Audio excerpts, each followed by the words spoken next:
Welcome to the Tradies in Business podcast with your hosts Warwick Bidwell and Nicole Cox. Divert your phone and grab a brew as Waz and Nick unpack tips, tales, secrets and stuff-ups from guests both inside and outside your trade, helping educate and inspire you to break the cycle of gut-busting and money stress and create a true trade business. Happy Monday. Happy Monday. Happy. How's your Monday going, listeners? How's your Monday going, Nicole? It has begun. Which I'm going to come clean because it's not Monday when we're recording this. I feel disingenuous sometimes with pre-recorded episodes, and I try and pretend that it's actually Monday, but it can't be because if everything goes to plan for me, I will not be sitting in my office on Monday morning recording a podcast. What will you be doing on Monday morning? I'm hoping to be out in the freezing cold wilderness in Tasmania. Are you going camping again? No, just a bushwalk. Oh. But, speaking of freezing cold, I found out that my niece is mad about all the frozen stuff, and her birthday's coming up, so I went and got a couple bags of peas and some ice cream. I'm sure that will go down really well. Was that your attempt at humour? Because it was terrible. You apparently had some cold weather in Queensland, Coxie. It's been a little fresh in the mornings, and I don't think anybody believes me when I complain that it gets cold here, so I've posted some evidence today, which is Friday, to our Instagram stories, and we've been inundated with comments or what's the oh my god face reaction emoji. All the southerners who find it hard to believe that it gets cold in parts of Queensland. And some it of snows in Stanthorpe sometimes. It does most years, maybe just once, but most years. But some of our followers from New Zealand even reached out and said, I had no idea it got that cold in Queensland. And I'm quite central. I'm not far from Brisbane. Out west, it gets much, much colder. I don't think people understand how vast our state is. No. And how much it fluctuates. The coastline's beautiful and warm for sure. It's very humid, which is what keeps it quite warm. But as soon as you're an hour away from the coast, which we are here, it tends to get a little fresh in the mornings. I think it's a population thing too, and a perspective thing. Most people live on the east coast of Australia. Very true. Like more than 80% of our population now is sort of jammed into I don't know, it's probably a 20 or 50 kilometre strip up and down the east coast. So it tends to have much milder weather. Apart from Melbourne, of course, they're not really on the east coast, technically. No. Which is why they're probably the butt of a lot of weather jokes in Australia, because they get some weather in Melbourne. They do get the full gamut of weather, don't they? And often in one day, the poor buggers, a bit like New Zealand. Our New Zealand clients describe to me what the weather's been like, or they send me little weather updates so that I can really appreciate how warm it is here in Brisbane. And they can have, quite glorious mornings. By the afternoon, it's raining. By night, it's sleeting. And then the next day they wake up and it's lovely again. It's really quite challenging, I'm sure, particularly as a tradie who's working outside. We often talk about how challenging winter can be. We were talking about, I think it's not called black frost. There's another kind of frost that literally means that everything is unworkable for periods of time while this frost passes through various parts of the southern island. Quite amazing. Swimming pools are freezing thick. That concept blows my mind. So they literally can't do any of the outdoor work for a period of time. How do you plan for that as a business owner? That must be really challenging. And I feel that certainly many of our Victorian clients, I can recall having a great conversation with some roofers, goodness, get it out, who really struggled again with the weather because it was so unpredictable. And even if you had the best weather information, it could change on a dime. And before you know it, all your plans are out the window. So it's pretty stressful trying to keep that all at bay and that planning fluid so that you can, I guess, move through some of those processes rather than getting stuck. Yeah, it's an interesting topic because it really does highlight for me something that I've said a number of times over the years, that trade business owners or tradespeople, and when you combine the two together, tradies in business. Ha! Do you like what I did there? They already have a bunch of skills and experience at adapting.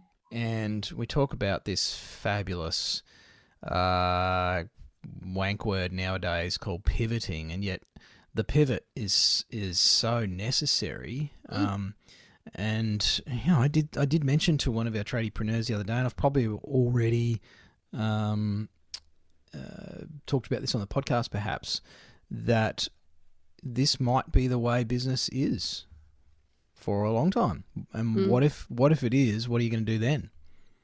Because I think a lot of people are holding their breath, metaphorically waiting for things to go back to how they were, and we're all certainly hoping that there is some shift and relaxation in restrictions and everything. And I think it's prudent to do a couple things. One is to accept or perhaps realize that many of you listening are great at dealing with uncertainty and last minute things and adapting on the fly.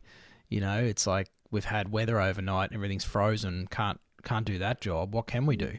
You're not just going to sit at home and watch telly.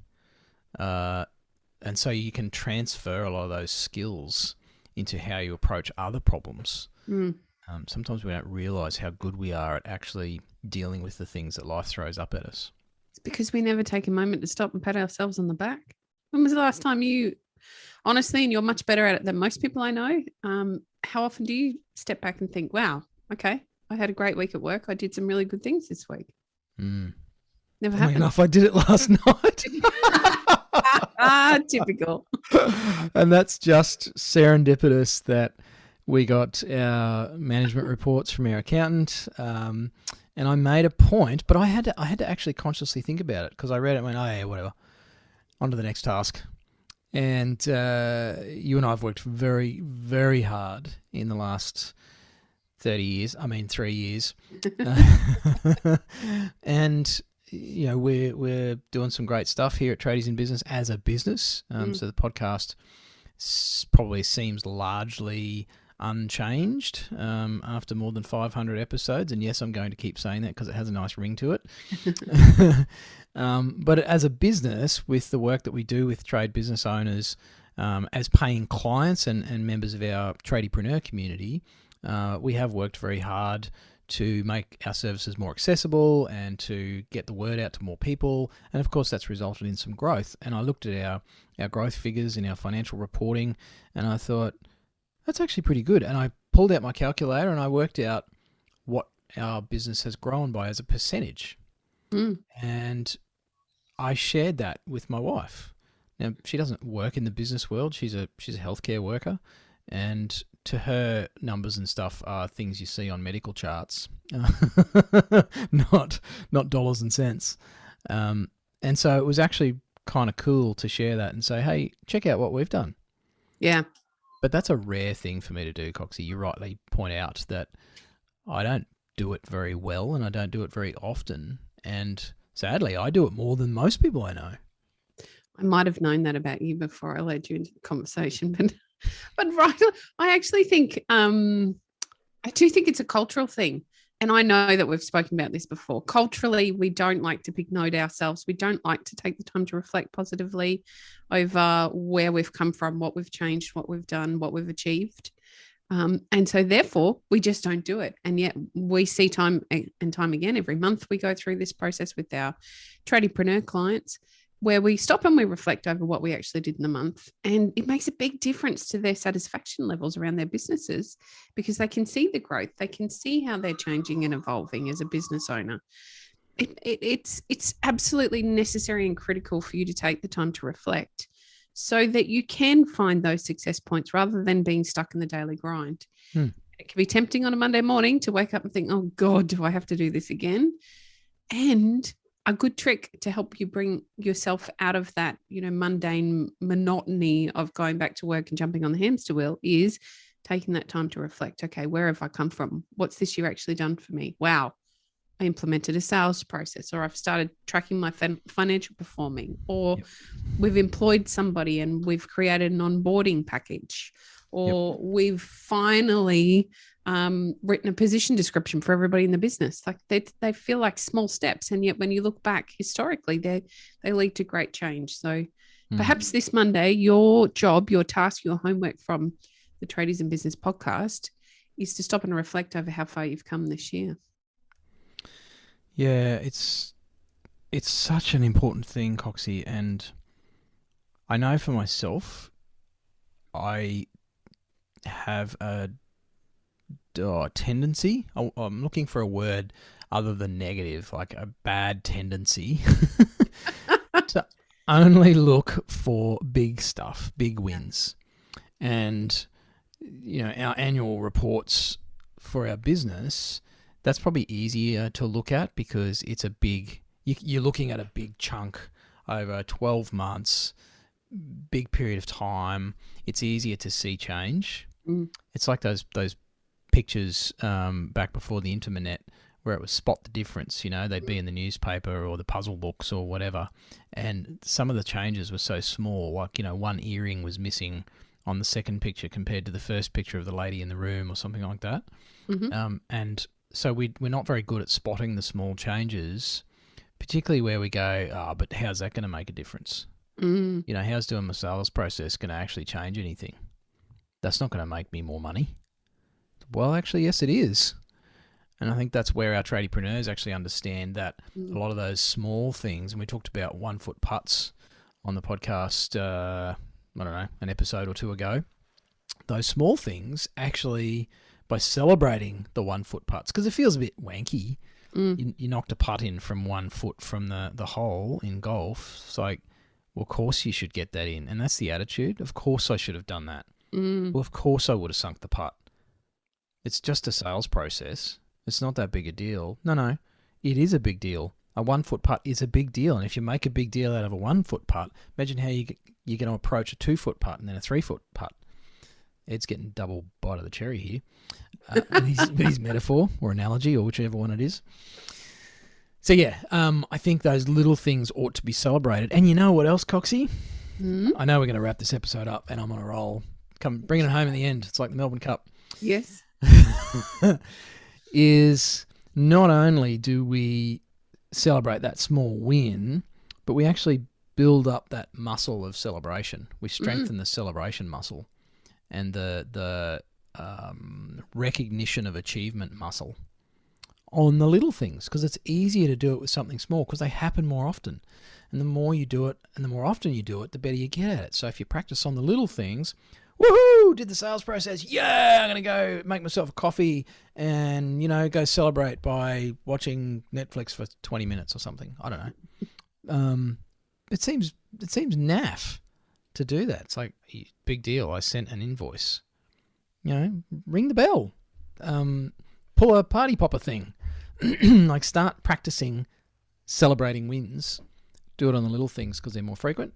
And then you'll find it easier to do it on the bigger things as well.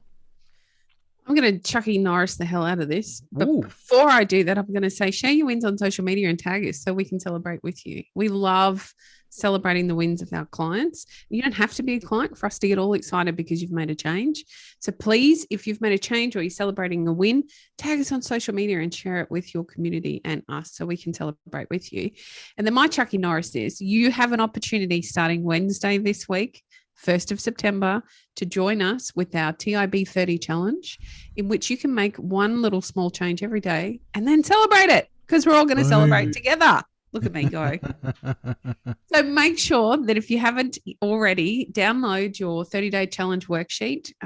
It's a list of prompts. So you've got 15, we actually threw in a bonus one, 16 ideas of things that you could do each day to practice self-care and to take a little time out of your day. And I want you to play along with Warwick and I as we do this over September. Warwick and I have already made a commitment to 3 each as a regular for the whole month. Plus, we're going to take a bonus one most days out of the list as well and share it with you on our social media. So I would like you to do that, listeners, as well. And then you can start practicing your celebrating every day. And it won't be business related. You'll actually be celebrating you, which is pretty darn powerful. and feels really weird. Yeah, okay. Do it anyway. We do lots of things that feel weird. They only feel weird in the beginning. It's a good point to end this episode, I think. Thanks for listening. Hooroo. You've been listening to the Tradies in Business podcast with Warwick Bidwell and Nicole Cox. Find out more about today's guest, tools for your trade business, and other cool stuff at tradiesinbusiness.com.au.